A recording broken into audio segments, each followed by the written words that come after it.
Yan ang aso kong makulit. Tinanggal na naman yung tali.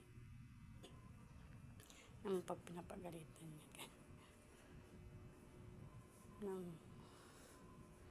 Yan ang brush. Kinat-ngat na.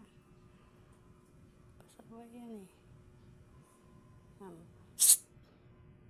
Taka dong sigaan mo. Susunod siya, tingnan mo. Susunod siya. Upo! Upo! Upo! Upo! Upo dun. Upo! Upo!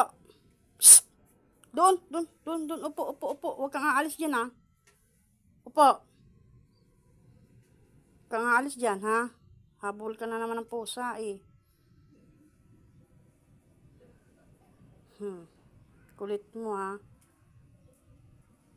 Tinanggal-tanggal mo yung tali mo, kaya manahimik ka dyan.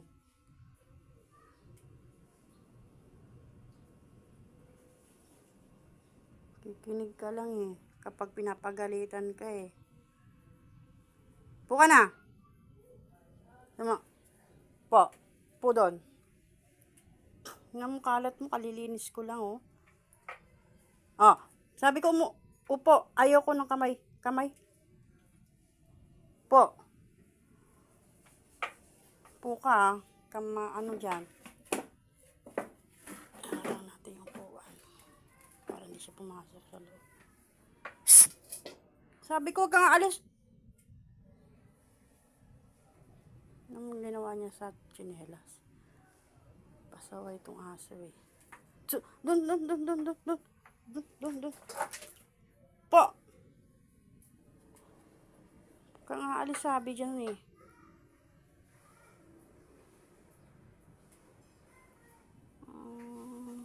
Kulit ka, eh. Pag pinapagalitan ka, ganyan ka, ha?